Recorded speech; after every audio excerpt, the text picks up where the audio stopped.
Senta, por favor. As crianças podem ir. Temos aí uma aula para as crianças, né? Tem berçário funcionando também. Mas eu quero que você, por favor, abra a sua Bíblia no livro de Esdras. E hoje nós vamos falar aqui aquilo que o Senhor tem para nós nos capítulos 1, 2 e 3. Estamos começando essa nova série de mensagens. Restaure o templo, é a primeira chamada. Restaure o templo. E vamos aí fazer uma leitura. Eu vou ler aqui com vocês. Alguns momentos eu vou dizer assim, vou falar o versículo, a gente pula para o versículo. São alguns capítulos que tem umas listas com muitos nomes. Eu vou pular algumas coisas aqui, mas pegando o essencial para a gente poder meditar nessa noite. Você está pronto aí? Acompanha comigo a leitura.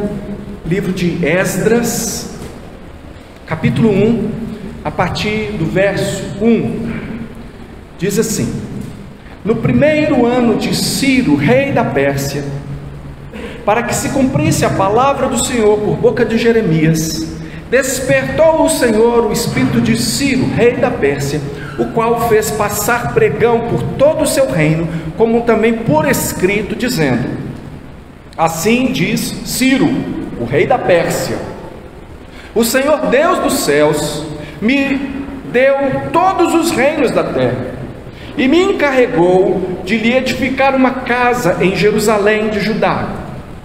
Quem dentre vós é de todo o seu povo, seja o seu Deus com ele, e suba a Jerusalém de Judá e edifique a casa do Senhor, Deus de Israel. Ele é o Deus que habita em Jerusalém. Todo aquele que restar em alguns lugares em que habita, os homens desse lugar o ajudarão com prata, ouro, bens e gado, afora as dádivas voluntárias para a casa de Deus, a qual está em Jerusalém. Então se levantaram os cabeças de famílias de Judá e de Benjamim, e os sacerdotes e os levitas, com todos aqueles cujo espírito Deus despertou, para subirem a edificar a casa do Senhor, a qual está em Jerusalém. Todos os que habitam nos arredores os ajudaram com objetos de prata, com ouro, bens, gado e coisa preciosa, afora tudo o que voluntariamente se deu. Também o rei Ciro tirou os utensílios da casa do Senhor, os quais Nabucodonosor tinha trazido de Jerusalém e que tinha posto na casa de seus deuses. Tirou-os Ciro, rei da Pérsia, sob a direção do tesoureiro Mitredate, e os entregou contados a Sesbazar, príncipe de Judá. Eis o número deles: 30 bacias de ouro, 1000 bacias de prata, 29 facas, 30 taças de ouro, 410 taças de prata de outra espécie e 1000 outros objetos. Todos os utensílios de ouro e de prata foram 5.400. Todos estes levou Sesbazar quando os do exílio subiram da Babilônia para Jerusalém. São estes os filhos da província que subiram do cativeiro, dentre os exilados que Nabucodonosor, rei da Babilônia, tinha levado para lá, e voltaram para Jerusalém e para Judá, cada um para a sua cidade, os quais vieram com Zorobabel, Jesua, Neemias, Seraías, Relaías, Mordecai, Bilsan, Mispar, Bigvai, Reum, Baaná. Eis o número dos homens do povo de Israel. E aí tem vários aqui, que a gente começa aqui, a contagem das pessoas que foram. Quero que você leia comigo o verso 36. Diz: os sacerdotes, os filhos de Jedaías, da casa de Jesua, 973. Verso 40, os levitas, os filhos de Jesua e Cadmiel, dos filhos de Odavias, 74. 41, os cantores, os filhos de Asaf, 128. 42, os filhos dos porteiros, filhos de Salum. Verso 43, os servidores do templo, os filhos de Zia. Aí vai lá no verso 59, também estes subiram de Tel-Melá, Tel-Arsa, Querube, Adã e Imé, porém não puderam provar que as suas famílias e a sua linhagem eram de Israel.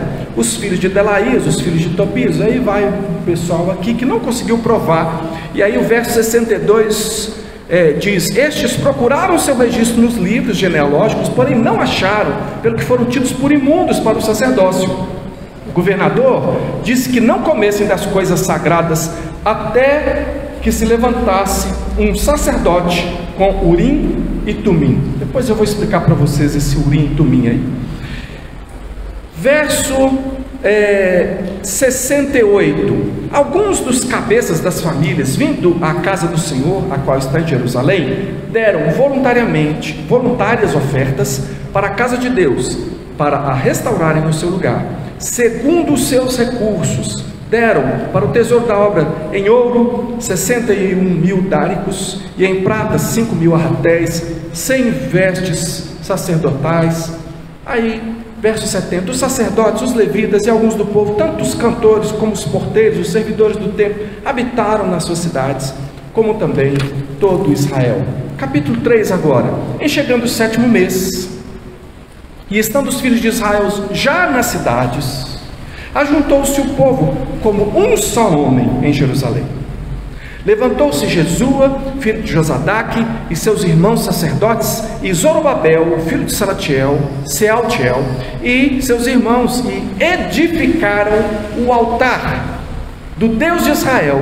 Sobre ele ofereceram holocaustos, como está escrito na lei de Moisés, homem de Deus. Firmaram o altar sobre as suas bases, e ainda que estavam sob o terror dos povos de outras terras, ofereceram sobre ele holocaustos ao Senhor de manhã e de tarde. Celebraram a festa dos tabernáculos, como está escrito, e ofereceram holocaustos diários, segundo o número ordenado para cada dia. E depois disso, o holocausto contínuo e os sacrifícios das festas da lua nova e de todas as festas fixas do Senhor, como também os dos que traziam ofertas voluntárias ao Senhor. Desde o primeiro dia do 7º mês, começaram a oferecer holocaustos ao Senhor, porém ainda não estavam postos os fundamentos do templo do Senhor. Deram, pois, o dinheiro aos pedreiros e aos carpinteiros, como também comida, bebida, azeite, aos sidônios e tírios, para trazerem do Líbano madeira de cedro ao mar, para Jope, segundo a permissão que lhes tinha dado Ciro, rei da Pérsia.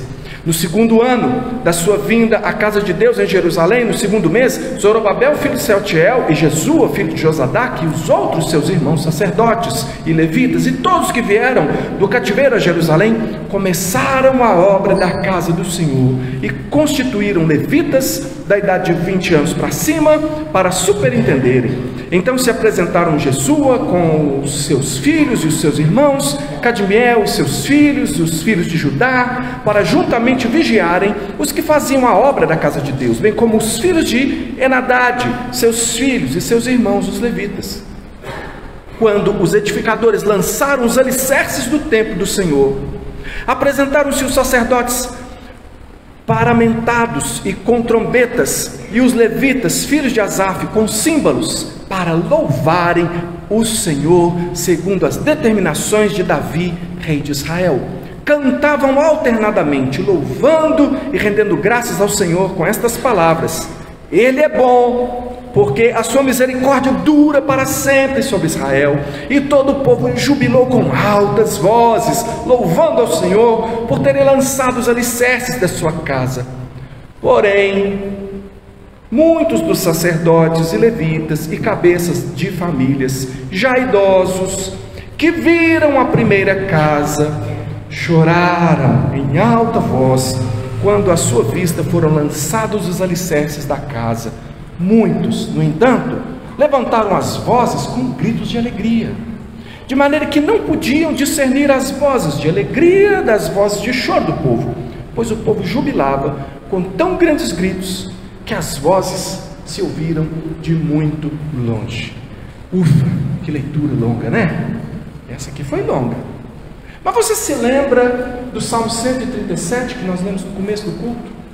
Aquele salmo doído, aquele salmo de dor, aquele salmo em que ali é a dor que está falando, irmão, em que o salmista termina dizendo assim: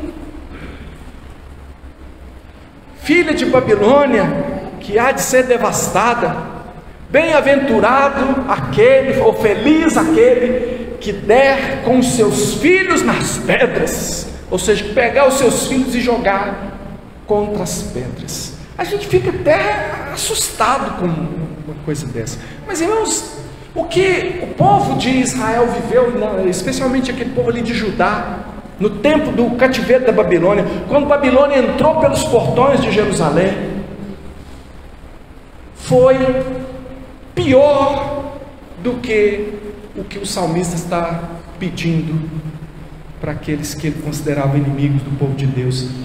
Quando Babilônia entrou, eles arremessaram os filhos dos judeus contra as pedras, rasgaram a barriga das grávidas, fizeram uma coisa terrível, e arrastaram aquele povo, os que sobraram vivos, arrastaram eles prisioneiros para a Babilônia.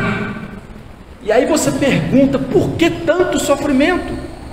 Por que Deus permitiu tamanho sofrimento? Por que isso aconteceu?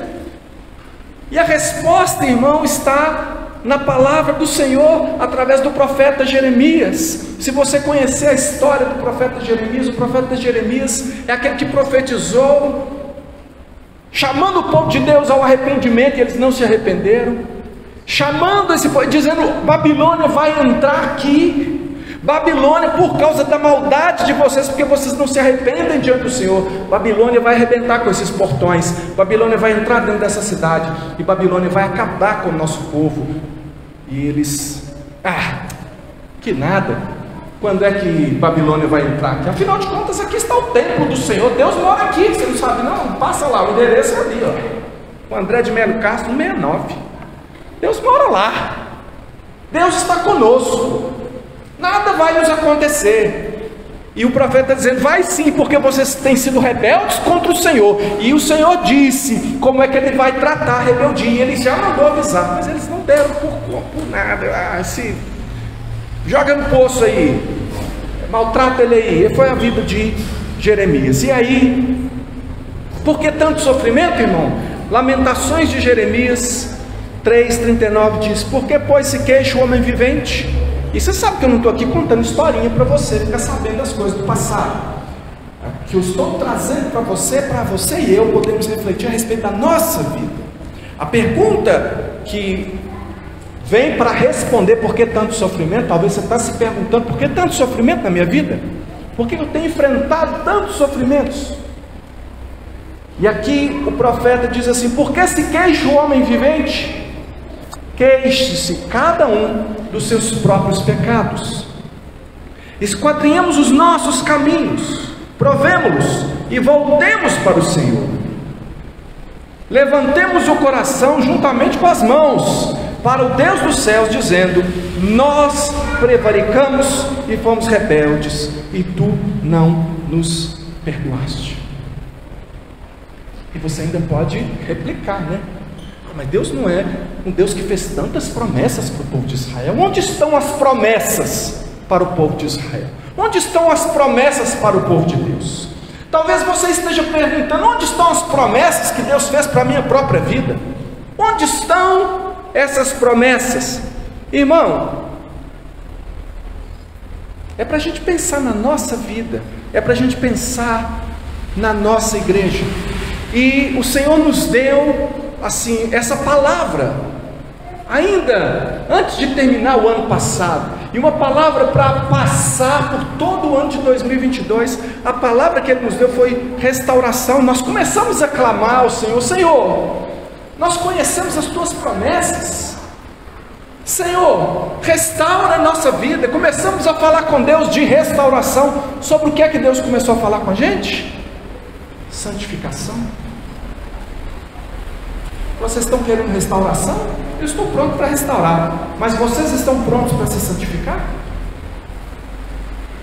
Porque há pecado no meio de vocês, porque há capa de Acã escondida no meio de vocês, porque há coisas acontecendo no oculto da vida dos crentes, e que estão puxando para trás toda a igreja, que estão prejudicando toda a caminhada do povo de Deus. Eu quero restaurar, diz o Senhor, mas vocês são chamados a se santificar. Queixe-se cada um do seu próprio pecado. Eu não me queixo do seu, você não tem como se queixar do meu, mas você precisa saber que o meu pecado atrapalha a sua vida, e o seu pecado atrapalha a minha vida. Nós somos um povo. Se a gente olhar para a história de Israel, nós vamos ver que pelo pecado de alguns, muitos foram atingidos. Essa é a mensagem que nós vemos.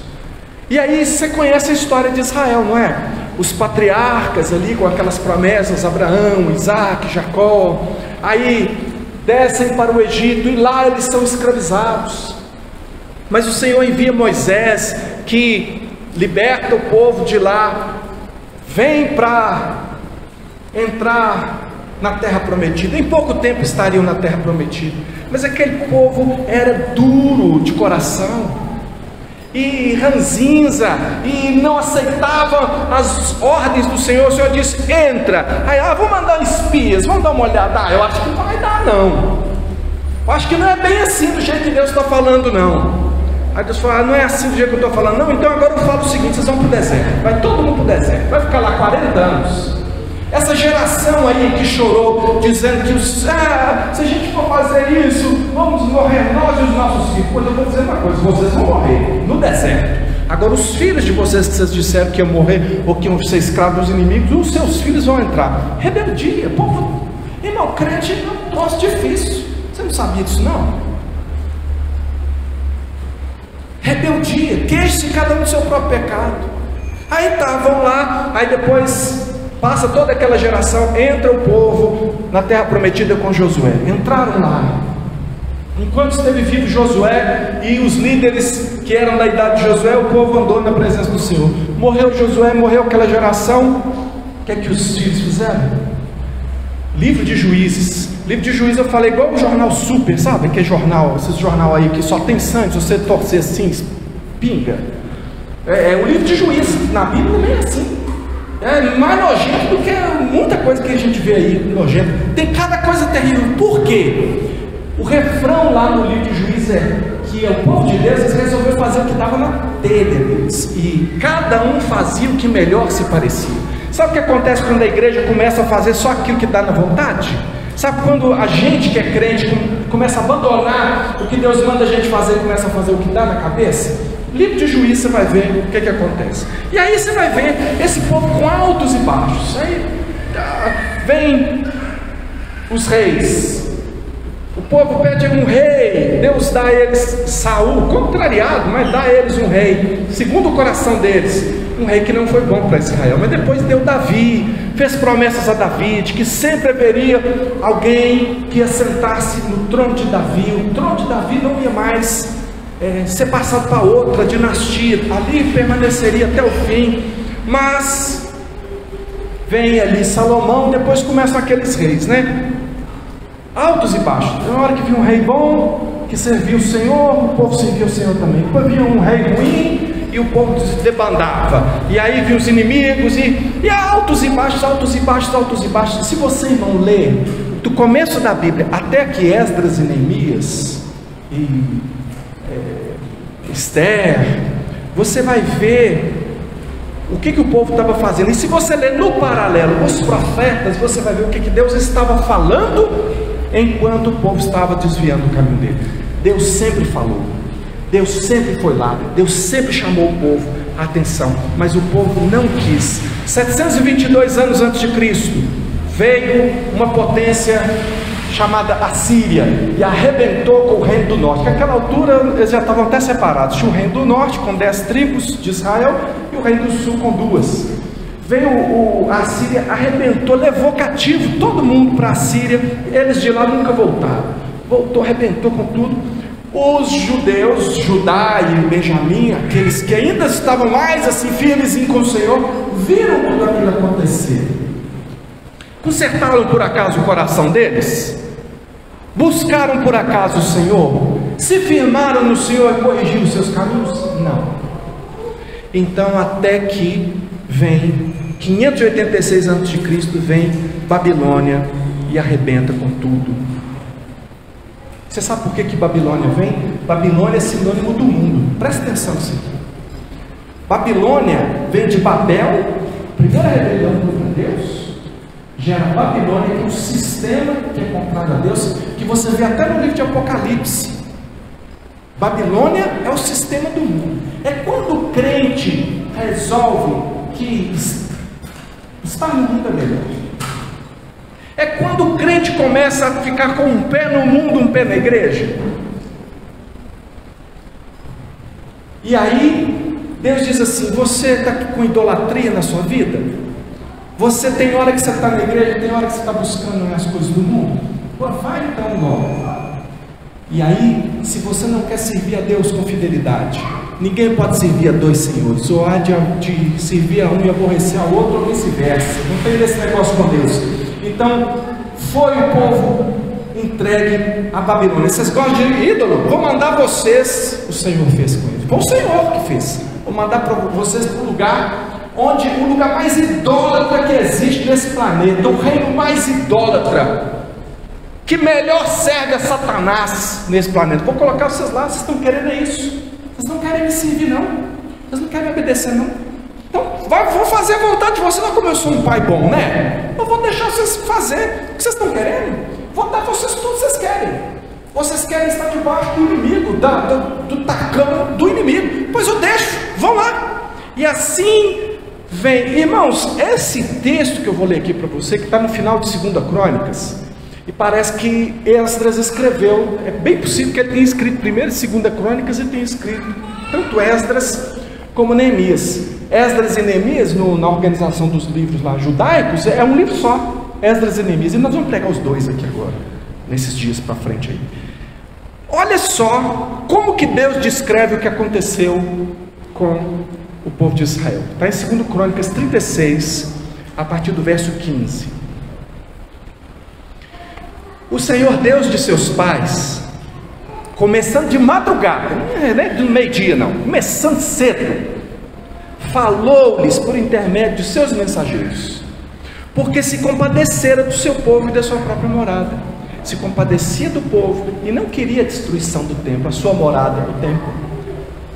Por isso ele mandava os mensageiros. Aí verso 16, eles porém, o povo, eles zombavam dos mensageiros, desprezavam as palavras de Deus e mofavam dos seus profetas, até que subiu a ira do Senhor contra o seu povo, e não houve remédio algum. Chegou o dia que foi a gota d'água, e Deus falou assim: agora chega de rebeldia, chega de aturar essa iniquidade associada com ajuntamento solene. Vocês se juntam para cultuar a Deus, mas o coração de vocês está no mundo. A vontade de vocês é fazer a vontade do diabo. Pois eu vou dar a vocês aquilo que vocês estão buscando. Não vou mais fazer, não vou mais exercer essa misericórdia, essa proteção que eu tenho sido para vocês. Deixa arrebentar os muros, deixa arrebentar o templo, deixa levar cativo, porque é isso que vocês querem. Não houve remédio algum. Por isso o Senhor, irmão, não foi o diabo que fez subir o rei dos caldeus.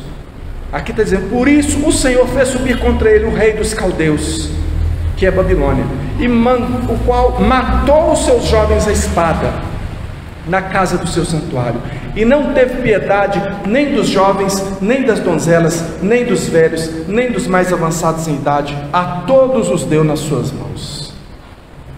Me entristece muito quando eu vejo pessoas adultas, servos do Senhor, que não têm tempo para Deus, não se envolvem com as coisas de Deus, não somente por causa da pessoa, porque às vezes a pessoa diz: se eu sou adulto, eu creio em Deus, estou com Deus o tempo todo, eu creio que está mesmo.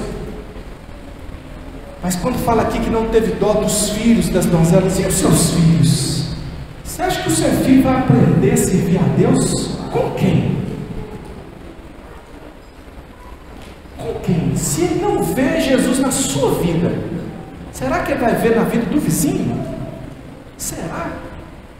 Pois o dia que vier a destruição, e que você vê, porque o salmista lá, quem sabe, irmão, aquele salmista do Salmo 137, que disse: ah, Deus, vinga a gente de Edom, porque quando nós estávamos sendo mortos, eles estavam batendo palmas. Vinga a gente de Babilônia, Senhor, porque eles pegaram os nossos filhinhos e jogaram eles contra as pedras.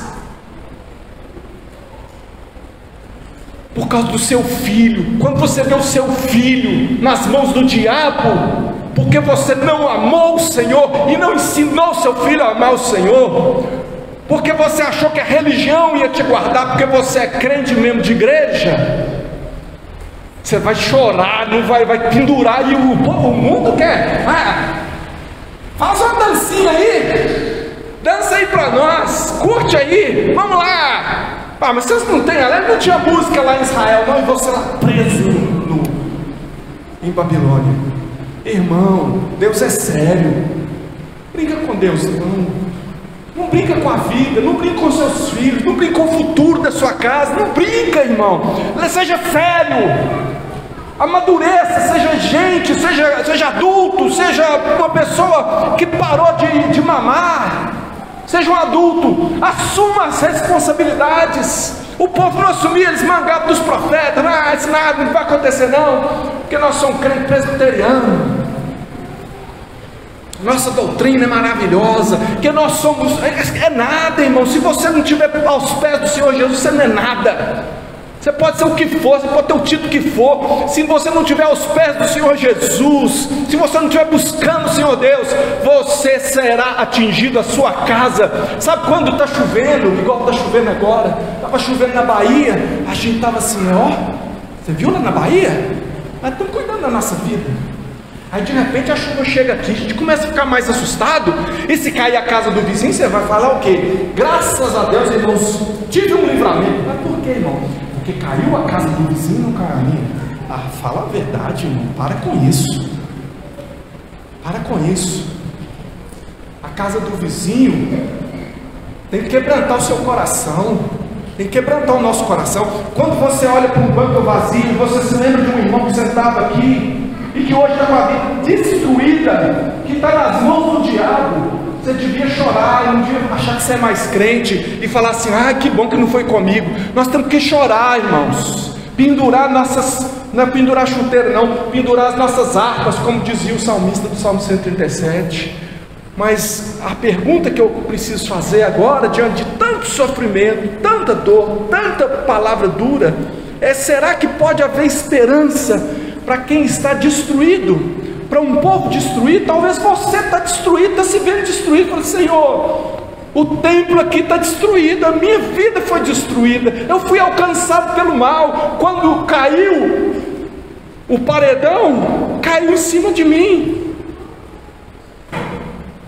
Aí eu lembro de Romanos capítulo 15, verso 4, que diz, pois tudo quanto outrora foi escrito para o nosso ensino foi escrito, a fim de que pela paciência e pela consolação das Escrituras tenhamos esperança. Essa palavra, a palavra que está escrita aqui, os fracassos dos nossos irmãos do passado estão aqui para nosso aprendizado e para que a gente tenha esperança em um Deus que pega um povo que está no meio de Babilônia e restaura esse povo, tira esse povo do meio do inimigo, toma ele de volta das mãos do inimigo, porque são filhos, e traz de volta para a casa do Senhor, e liberta, e protege, e diz, eu vou te amar de novo, eu vou cuidar de novo de você, eu vou levar você aonde eu te prometi, porque eu nunca deixei de te amar. Eu te repreendi com a vara da Síria, a vara de Babilônia, mas eu não queria quebrar você, eu quero trazer você para perto de mim. Esse é o Deus da Bíblia, esse é o Deus.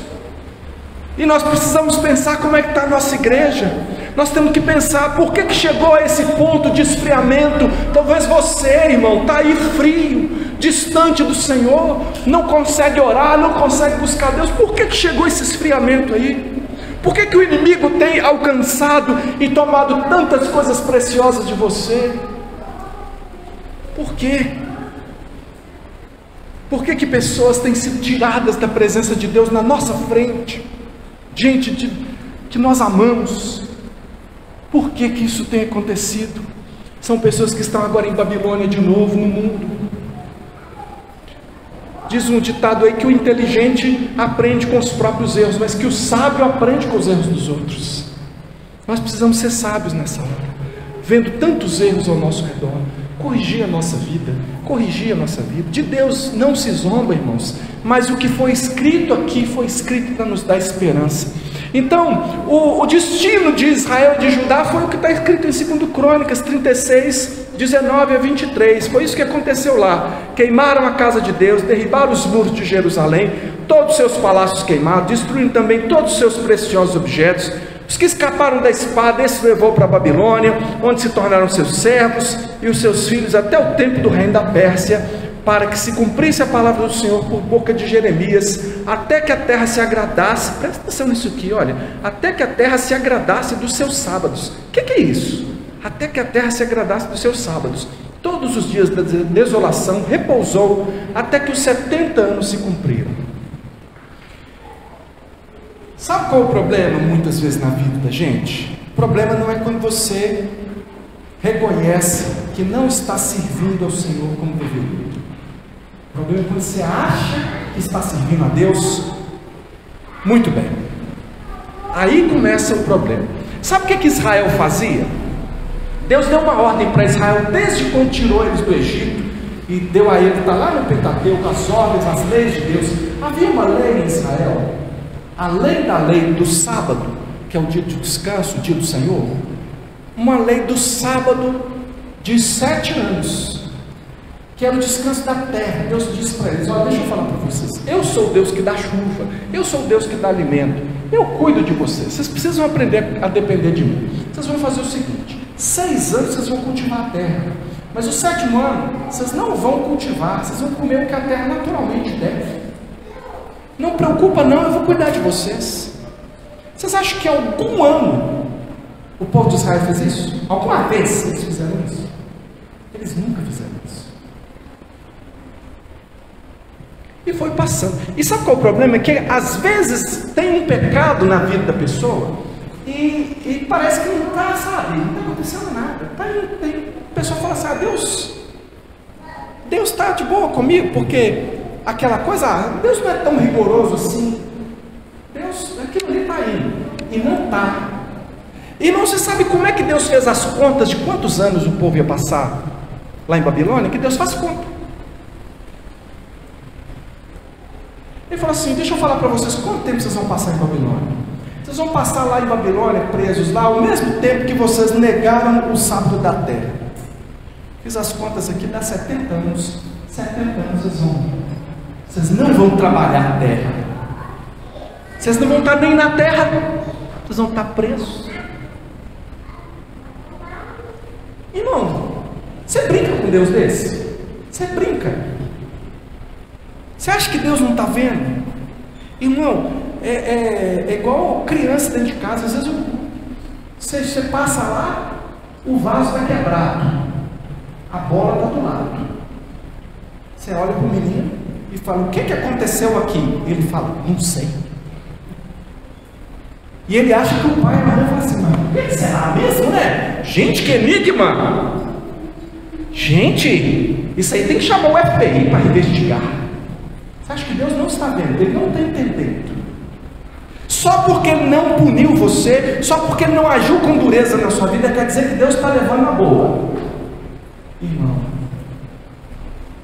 sabe o que tinha escrito na testa, assim, na veste do sacerdote, na mitra, na coisa que ele colocava assim na cabeça, estava escrito assim: santidade ao Senhor. Jesus, o Senhor Deus disse: sede santos, porque eu sou santo. Não vamos brincar não.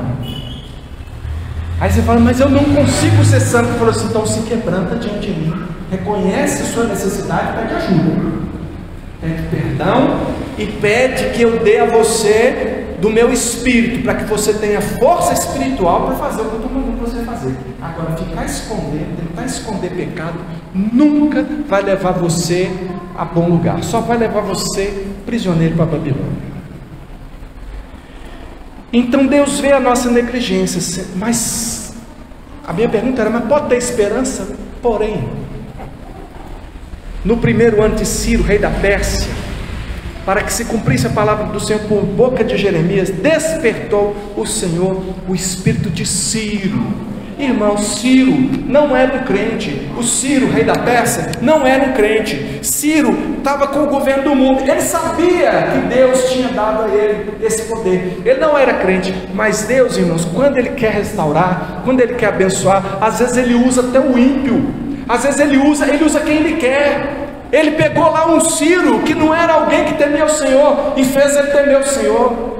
Porque Ciro conhecia a história de Daniel, por exemplo. Se você conhece o livro de Daniel, Daniel viveu na Babilônia como um servo fiel do Senhor no meio de Babilônia. E lá o testemunho do Senhor foi visto. E eles tentaram matar os amigos de Daniel e não puderam. Tentaram matar Daniel e não puderam. E Daniel sabia tudo que estava acontecendo. Eles temiam o Deus de Israel, apesar de não o servirem. E Deus não se deixou sem testemunho. Deixa eu te falar uma coisa, talvez você está envergonhando o nome do Senhor lá na sua vida, lá na sua casa, lá no seu trabalho, mas Deus não está dependendo do seu testemunho, não está? Deus está sempre mantendo o testemunho dele, e Deus sempre vai fazer aquilo que Ele quer fazer, usando a quem Ele quer. Se Deus quiser, as pedras falam. Se você calar, as pedras falam. Não se põe em tão alta conta assim não. Deus quer usar você, Deus quer abençoar você, mas se você fizer de rogado aí, Deus não está precisando de ajuda não. Deus está realizando a sua obra. Irmão, restaurar o templo. E aí vem o Ciro e diz: o Senhor Deus dos céus me encarregou de tomar as providências para que o templo dele seja erguido em Jerusalém. Olha só, restaurar o templo, é disso que nós precisamos. Aqui está a esperança. É disso que você precisa, é disso que a nossa igreja precisa. O templo é o lugar do sacrifício, o templo é o lugar do louvor, o templo é o lugar da vida comunitária, o templo é o lugar da restauração do leproso, o templo é o lugar da presença do nosso Deus. E talvez você está no templo, está vivendo na presença do Senhor, mas ainda não está vivendo como Ele quer. Lembra da mensagem da virada do ano? Marta, Marta, Marta, Marta. A Marta não tinha entendido. Marta e Maria. Marta, dona da casa, recebendo Jesus em casa. A Maria, assentada aos pés do Senhor.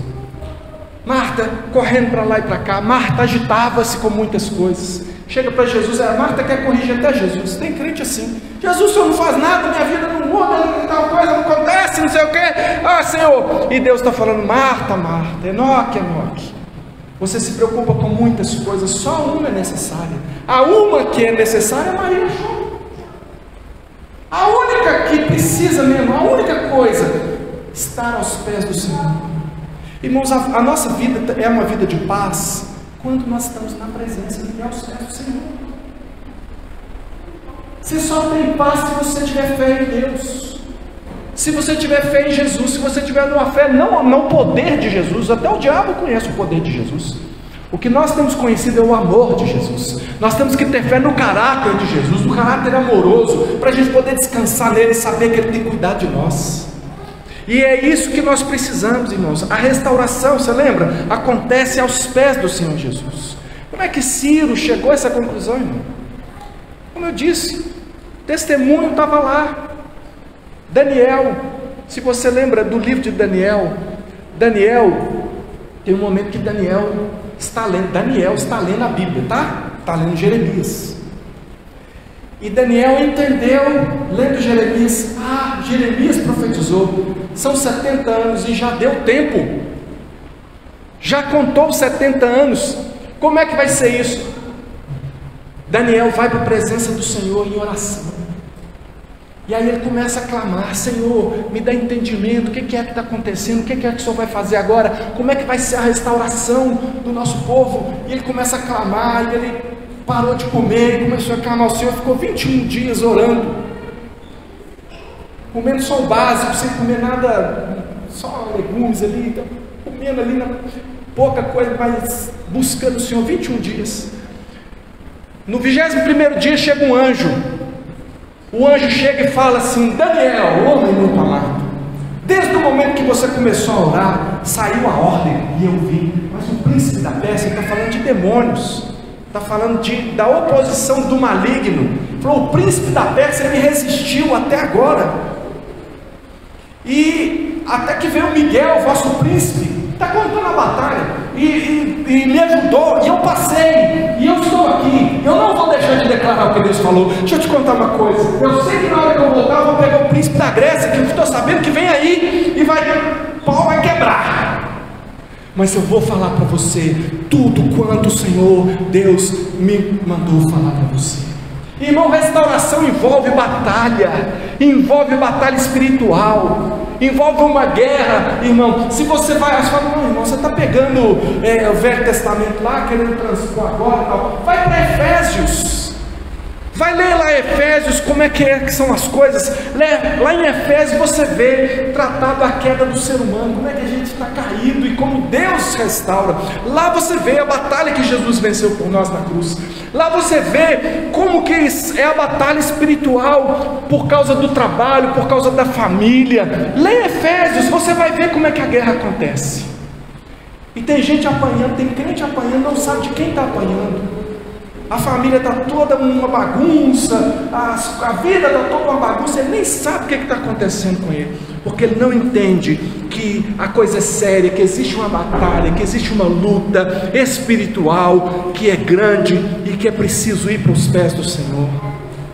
Então, irmãos, estudar Esdras e Neemias vai ser para nós ver o poder e o propósito de Deus no retorno, na restauração de Israel, para a gente poder tirar lições para nós e nós também vivemos a restauração de Deus. Eu quero pontuar algumas coisas aqui nesse texto que nós lemos, que você precisa guardar para a sua edificação, para a nossa edificação, para você sair daqui entendendo o que está aí proposto para nós, o que está pela frente. Eu quero destacar aqui primeiro, aqui no capítulo 1 de Esdras, no verso 1 a 4, Deus desperta Ciro,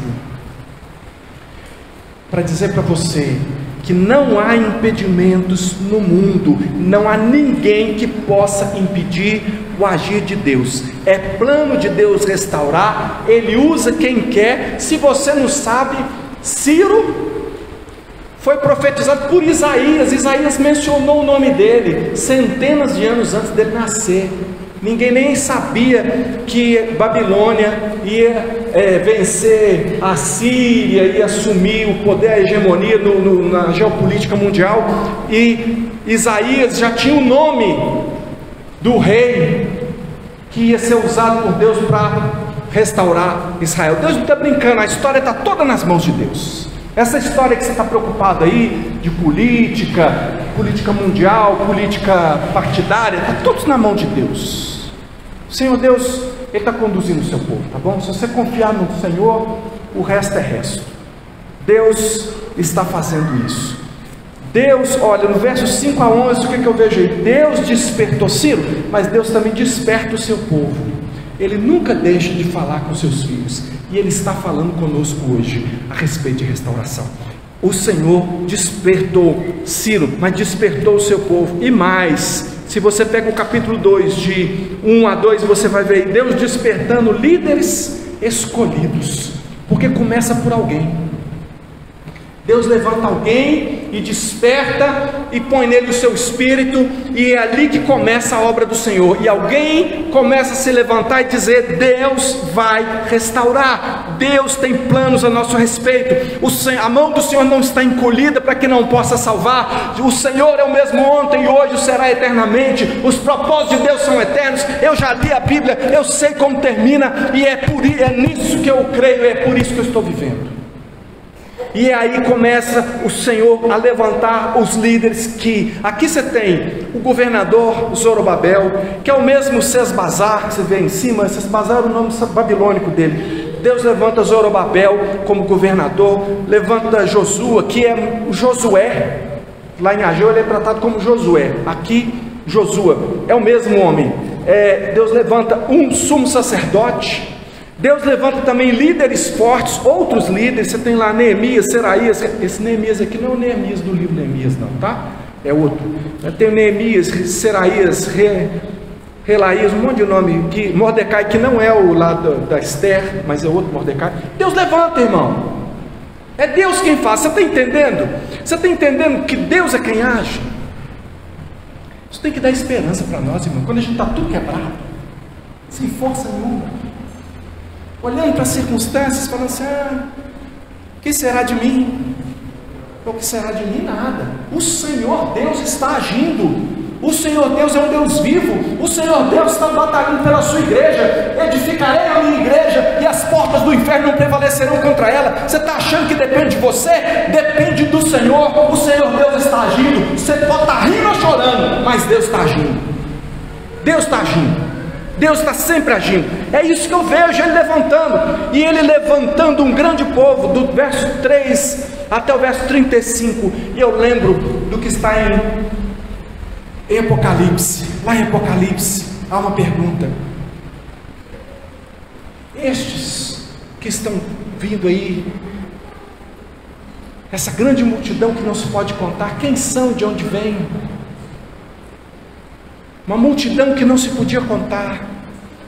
E a resposta é: esses são os que vêm da grande tribulação, lavaram suas vestiduras no sangue do Cordeiro. Um povo que vem da grande tribulação. Meus irmãos, eu sei que tem pessoas que ensinam que a grande tribulação vai ser um período de 7 anos que vai acontecer aí para frente.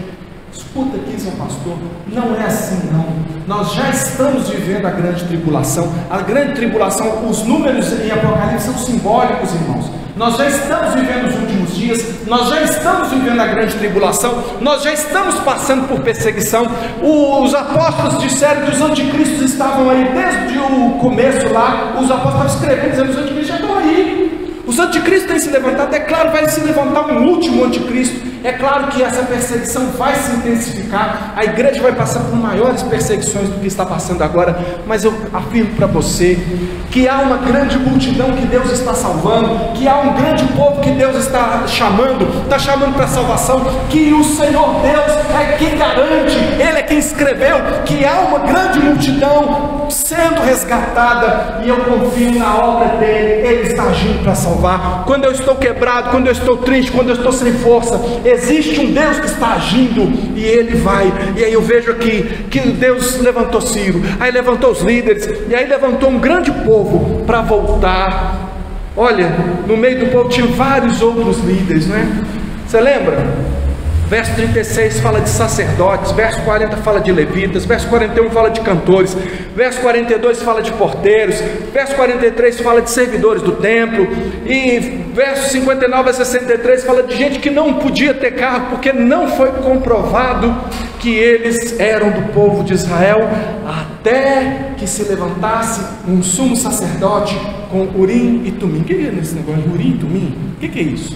Irmãos, na verdade, a gente não sabe exatamente como é que era o processo lá do Urim e do Tumim, mas nós sabemos que o sumo sacerdote era alguém que Deus usava para decidir questões que não estavam claras.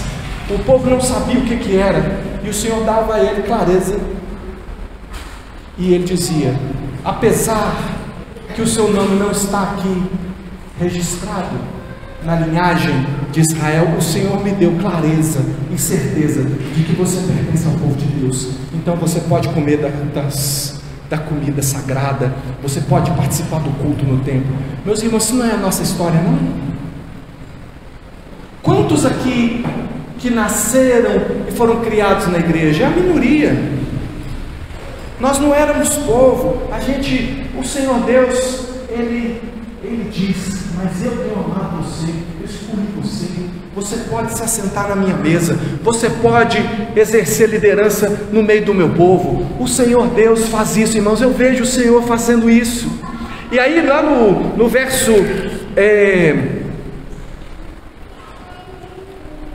no capítulo 3, no verso 1, fala que o povo se levantou como um só homem. Essa expressão é como se eles estavam tão unidos que era como se fosse uma pessoa só. Irmãos, quando a gente lê lá no Salmo 133, como é bom e agradável viverem unidos os irmãos, é como um óleo precioso sobre a cabeça que desce pela barba, a barba de Arão. Não está falando de churrasco, não. Churrasco é bom, pode me convidar também. Mas está falando de unidade no propósito do Senhor. Um povo que sabe o que é ser povo de Deus, um povo que sabe o que é amar a Deus, um povo que sabe que deseja fazer a vontade do Senhor, unidade para fazer a vontade do Senhor. O povo se levantou aqui então para reconstruir o templo, e eles fizeram isso juntos, unidos, como se fosse um só homem. Eles edificaram, verso 2 do capítulo 3 diz que eles edificaram o altar como estava escrito na lei. Irmão, a orientação para a reedificação do templo, do altar, e você sabe que no nosso caso está falando da nossa vida. O templo do Espírito Santo é onde? Tem endereço? Não, a palavra do Senhor diz que nós somos o templo do Espírito Santo. Reedificar o templo, que é reconstruir sua vida, precisa ser conforme a palavra do Senhor. A orientação de como é que você faz isso está aqui, ó. Não está na cabeça de alguém que teve uma ideia de como é. Agora a gente vai aqui, está acontecendo um negócio diferente que ninguém nunca viu, só aqui que tem. Cuidado, nós temos que restaurar, e nós temos chamado você. Se você viu esse roteiro aqui, a gente fala sobre restaurar família, emoções, vida com Deus, ministério. Mas como é que nós vamos fazer isso? Conforme a palavra do nosso Deus. A revelação está aqui, irmãos. Nós temos instrução. Se você crê na palavra de Deus, você vai ser restaurado em todas essas áreas, como o Senhor Deus quer, apesar dos inimigos. Você vê aí no verso 3, que eles restabeleceram o culto, restabeleceram as ordenanças do Senhor, começaram a apresentar o sacrifício, fazer o que Deus estava mandando, mesmo que havia oposição, mesmo que os povos ao redor estivessem doidinhos para acabar com eles, estivessem ameaçando eles de morte. Eles estavam debaixo do terror dos povos vizinhos. Por quê? Porque não tinha muro na cidade, não tinha proteção, eles não tinham armas suficientes, eles não tinham tanta defesa assim, se caso eles fossem atacados. Mas eles disseram: nós não vamos ceder ao medo, nós não vamos ceder às dificuldades, nós vamos servir ao Senhor, nós vamos fazer o que Ele quer. Meu irmão, deixa eu falar um negócio aqui para você. Ontem o pastor falou aqui, não, dá licença aqui para dar uma chibatada, né? Irmão, deixa eu falar um negócio aqui para você. Não sei se você sabia, né? Mas pelo menos nessa pregação você já ouviu. Se você quiser servir a Deus, vai ter oposição, vai ter luta espiritual. O problema é que o povo não discerne luta espiritual. Ele acha que luta espiritual é você vê um capeta de rabo e chifre. Estava saindo de casa, pastor, o capeta apareceu lá, vermelhão, de rabo e chifre, lá falando: não vai na igreja não, senão eu vou pegar você. Ai, pastor, eu fiquei com medo do capeta, tranquei a porta da casa. Nunca vai acontecer isso. Deixa eu falar com você aqui o que é não discernir o que Deus está fazendo. Não foram poucas vezes na minha vida como pastor que houveram situações em que o Senhor Deus deu uma palavra, seja para mim ou seja para outro irmão aqui da igreja, e alguém veio e procurou e falou: pastor, essa palavra foi para mim, porque isso veio de encontro à minha vida, pastor, isso não mexeu comigo dessa maneira, eu entendi a vontade do Senhor, eu estou entendendo o que Deus está fazendo, e tal, e coisa, e eu falo: glória a Deus, irmão, glória a Deus, irmã, e tal. Pensa se a pessoa volta na semana que vem. Não volta. Deus começou na hora: agora, pastor, agora você pode contar comigo, agora eu estou aí. Ah, pastor, mas Deus é bom demais, e agora já vi Deus. Cadê você? Por que você não veio? Porque choveu. Mas não foi o capeta de rabo? Choveu. É porque, sabe o que é? Distrair. Você não veio, irmão? A gente estava orando por você. Você não veio por quê? Mas estou distraído. Eu estou falando coisa que eu já ouvi. Vou distrair, você acredita que eu distraí? A hora que eu vi, já estava assim, meio. Aí, né, pastor? Mas você não estava lá na tábua da beirada, lá que você viu, estava vendo o abismo abrindo e Deus te resgatando semana passada? E você falou: pastor, eu entendi agora eu entendi, agora eu vou e tal. Não era isso? Mas a minha mulher estava meio assim, aí com o cachorro latiu, e aí o vizinho espirrou. Um estranho assim. Irmão, para mim você não tem que falar nada disso, mas eu peço em nome de Jesus, preste atenção na sua vida. Preste atenção. Tem gente que não vem porque está bem. Não, mas agora eu estou bem. Você está bem, irmão? Eu vou adorar você agora. Você é Jesus, você está bem, você não precisa mais da igreja, você não precisa mais dos irmãos, não precisa mais nada. Me ajuda, me ensina. Eu também não quero. Você acha que eu quero? Eu quero a maciota também. Irmãos, a vida é batalha. Se você não batalhar pela sua vida espiritual, não vai acontecer. Os inimigos sempre vão se levantar contra você, mas às vezes não vai ser de chifre e rabo. Às vezes vão ser coisas assim, ó. Sabe? Circunstâncias que você fala assim: pois é, a minha vida é cheia de circunstâncias normais, e essas circunstâncias normais sempre têm me afastado da presença de Deus, porque o diabo é sutil. Você tem que saber o que são ordens de Deus. A gente tem que estar junto, irmão. Jesus orou, leia João 17. Jesus orou e pediu várias vezes: Pai, que eles sejam um, como tu és em mim e tal. Aí você fala: Jesus, o senhor orou, mas eu não estou afim. Ô irmão, por favor, não estou falando isso para te chatear, não, irmão. O tanto que é difícil para você também é para mim. Pode acreditar. Um dia você pergunta para Jesus, quando chegar lá no céu, falar aquele negócio, mas era tudo mais fácil para o pastor Enoque. Fala, ele ficava falando que era difícil, e que ele era pecador, que era difícil viver como crente e tal. Mas era mentira, não era Jesus, que o Senhor botou nele lá um Espírito poderoso. O mesmo que eu pus em você, irmão. O mesmo Espírito Santo. Era o mesmo. Nunca te deu um Espírito menor, o Espírito Santo amostra grátis. O Espírito Santo estava na sua vida, o mesmo Espírito estava na vida do pastor Enoque. Inclusive, se você vê as tropeças do pastor Enoque, você não vai ficar meio decepcionado, né? Irmãos, somos todos nós que também tropeçamos e caímos. Nós temos que levantar. O negócio é a restauração. Nós não podemos ficar aqui apontando uns para os outros, não. Nós temos que nos levantar como um só homem, com uma só vontade, e buscar, apesar dos inimigos. Eles colocaram as coisas em ordem conforme a palavra. Olha o verso 4 a 6, isso é conforme Deus falou. Ele restabeleceu o culto assim, assim, assim. E veja o verso 11, colocaram dinheiro na causa. Eu assisti essa semana aí passada um filme chama Missão no Mar Vermelho. E é um filme baseado numa história real. O filme é até com aquele camarada que fez o Capitão América. O mesmo ator lá do Capitão América é o protagonista desse filme aqui. Mas é uma situação que passou ali na década de 60. Eu acho que é 65, se não estou enganado, 64. O que acontece? Não sei se você se lembra quando a rainha de Sabá foi visitar Salomão, porque ouviu da sua sabedoria e tudo mais. Pois então, rolou mais coisas do que só uma visita naquela ocasião lá. E ela engravidou de Salomão, e enfim, tem um povo na Etiópia que é descendente diretamente lá do povo de Israel. E Israel, nesse período de 64, 65, se eu não estou enganado, eles souberam que esse povo estava como refugiados no Sudão, sofrendo lá, sendo mortos e uma coisa terrível. O serviço secreto de Israel fez uma operação secreta. Eles compraram, arrendaram um hotel de fachada lá na beira do mar, para eles conseguirem ir lá e retirar esse povo lá dos campos de refugiados. Tinha uns campos de refugiados. Eles tiravam os judeus negros lá do campo dos refugiados, traziam e levavam lá escondido para esse hotel, e de madrugada vinham os barcos de Israel ali para tirar eles e fugir, para eles não serem mortos.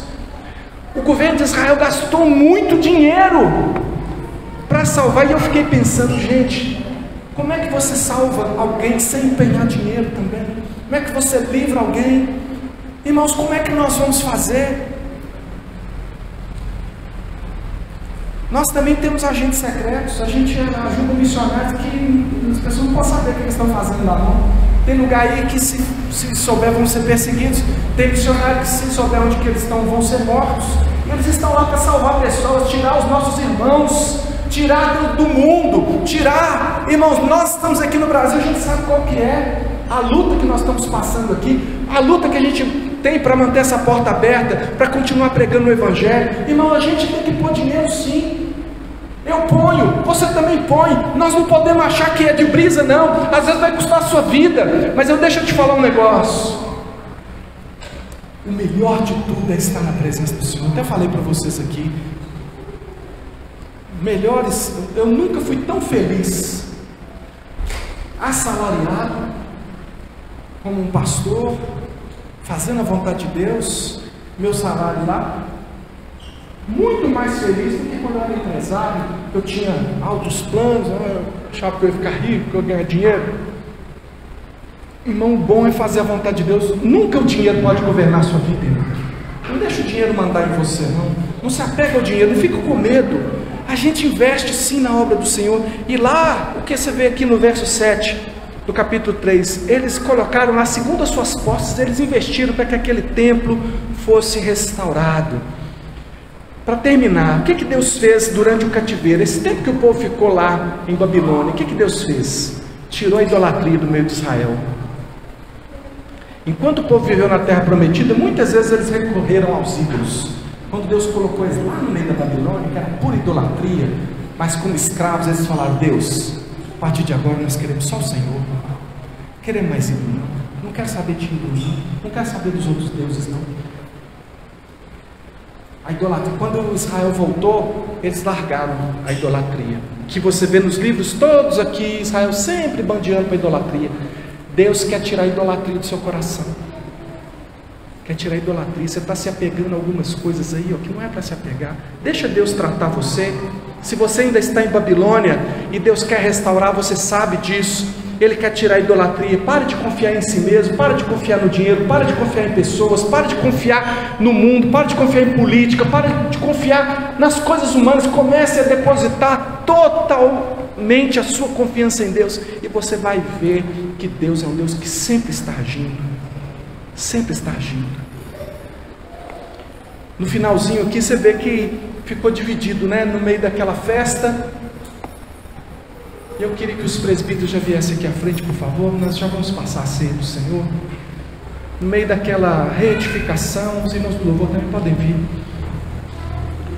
Verso 12 fala que teve um grupo que, quando viu os alicerces do novo templo, eles olharam e eles tinham visto o templo de Salomão. Eles olharam, eles disseram: está menor. E eles começaram a chorar. Eles disseram: nunca mais vai ser a mesma coisa. Essa restauração nunca vai chegar mais ao que era. Talvez você também esteja pensando: olha, pode ser até que Deus restaure a minha vida, mas não vai chegar ao que era antes. Porque talvez seu casamento foi por água abaixo, talvez família, talvez emprego, sonhos, muita coisa foi por água abaixo, e você talvez está aí pensando assim: olha, até que eu espero uma restauração de Deus, mas não como era antes. Deixa eu falar uma coisa para você, deixa eu ler para você aqui o que Ageu falou para esse povo que achava que aquele templo ia ser menor, que a glória ia ser menor, que Deus não ia agir, não ia fazer acontecer os sonhos. Ele disse o seguinte: a glória dessa última casa será maior do que a primeira, diz o Senhor dos Exércitos, e nesse lugar darei a paz, diz o Senhor dos Exércitos. Irmão, não vai ser igual não, vai ser melhor. Realmente não vai ser igual. E a questão não é se aquele templo era menor ou maior do que o templo de Salomão. É que Deus estava anunciando que naquele lugar, em breve, se manifestaria o Messias, que é Jesus Cristo. Jesus Cristo se manifestou ali, nesse lugar, nessa terra. Nem foi nesse templo aqui que ainda foi quebrado e foi levantado outro, o templo de Herodes, foi estendido ali tudo. O Senhor Jesus é maior que o templo. A glória que Israel viu é a glória que você tem diante de você, a glória do Senhor Jesus, muito maior do que qualquer templo, qualquer construção. Então, enquanto tinha uns chorando, achando que não ia acontecer nada, outros celebravam. Eu quero convidar você a fechar os seus olhos e pensar quem é você nessa história toda. Porque quando o Ciro mandou aquele decreto que os judeus voltassem para reconstruir o templo, alguns não voltaram. Eles disseram: não vão voltar, nós já estamos com a vida feita aqui em Babilônia, vamos ficar aqui para Babilônia mesmo. Teve gente que nunca voltou.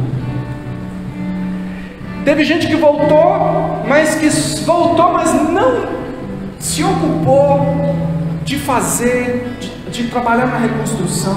É por isso que Ageu falou aqui: vocês não estão vendo que a vida de vocês não está indo para frente? Vocês já estão na terra prometida, já estão na terra da promessa, mas não estão vivendo a promessa. Por que vocês não estão vivendo a promessa? Porque vocês ainda estão achando que é vocês que resolvem a vida. Vocês têm que se dedicar à vontade do Senhor. É na vontade do Senhor, é fazendo a vontade do Senhor, que vocês vão ter a bênção do Senhor. E a bênção do Senhor é o que vocês precisam. E houve aqueles que desde o princípio se lançaram à obra, e que buscaram o Senhor, e que acharam. Buscaram e encontraram. E esse é o momento, irmãos, de nós buscarmos restauração para a nossa vida. Nós vamos para a ceia do Senhor. A ceia do Senhor não tem nada que represente mais a restauração do que a ceia do Senhor. Aqui está a nossa restauração, na pessoa de Jesus Cristo, que pagou o preço por você. Não interessa qual tenha sido o peso do seu pecado, ele está lançado lá na cruz. O Senhor Jesus carregou por você. Agora já nenhuma condenação há para os que estão em Cristo Jesus. O acusador foi expulso da presença de Deus. Você sabia? Tem gente falando: não, o diabo está sempre nos acusando diante de Deus. Não, segundo Apocalipse, ele já foi lançado fora. Ele não tem mais como acusar. Ele está aqui na terra só tentando nos atrasar e atrapalhar a nossa vida, mas ele já não tem mais. Perdeu a graça, perdeu o motivo. Ele não tem mais como nos acusar, porque nenhuma condenação há para os que estão em Cristo Jesus. Então vamos para a presença do Senhor agora. Se você vai participar da ceia do Senhor, fique de pé no seu lugar. Nós vamos fazer um pouquinho diferente hoje. Os presbíteros, só tem um presbítero aqui. Dá para cantar sem presbítero? Não, canta sem presbítero. Não, presbítero, vem cá, nós só temos dois. Deixa aí, que a gente vai. Porque eles vão levar os elementos para vocês hoje. Você vai ver que está um pouquinho diferente agora, que a gente voltou com os nossos cálices como eram antes, e pãozinho aqui. Mas o presbítero vai pegar com o pegador e vai colocar na sua mão, tá? Nós não vamos colocar a mão no lugar onde está o pão, ele vai colocar na sua mão, tá bom? Então vamos orar agora.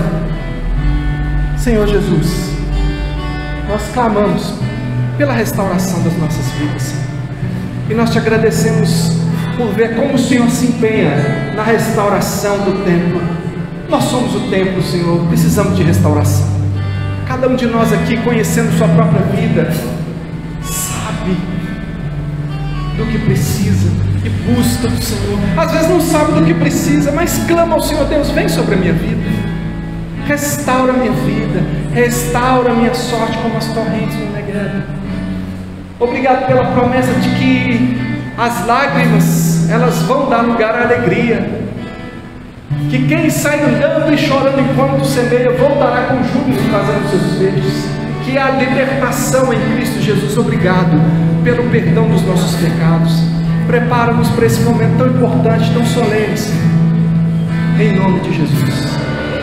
Examine-se, pois, o homem a si mesmo, e assim coma do pão e beba do cálice, pois quem come e bebe sem discernir o corpo, come e bebe juízo para si. Eis a razão porque há entre vós muitos fracos e doentes, e não poucos que dormem. Porque se nos julgássemos a nós mesmos, não seríamos julgados, mas quando julgados, somos disciplinados pelo Senhor, para não sermos condenados com o mundo. Essa é a palavra do Senhor para nós, irmãos. Não sermos condenados com o mundo. Essa é a palavra de Deus para mim e para você, uma palavra de vitória.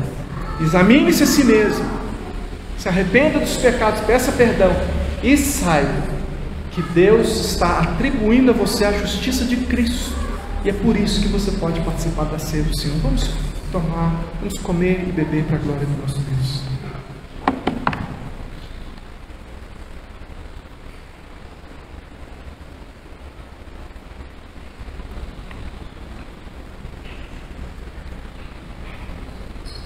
Senhor, te agradecemos, porque a promessa de restauração foi cumprida em Jesus. E em Jesus nós podemos confiar que o Senhor, que começou a boa obra em nós, há de completá-la até o dia de Cristo Jesus. Dá-nos essa graça, Senhor, de viver a restauração que o Senhor deseja. Ó Deus, abençoa o teu povo, que a graça do Senhor Jesus, o amor de Deus, o nosso Pai, e a comunhão do Espírito do Senhor seja com todos nós agora e sempre. Amém.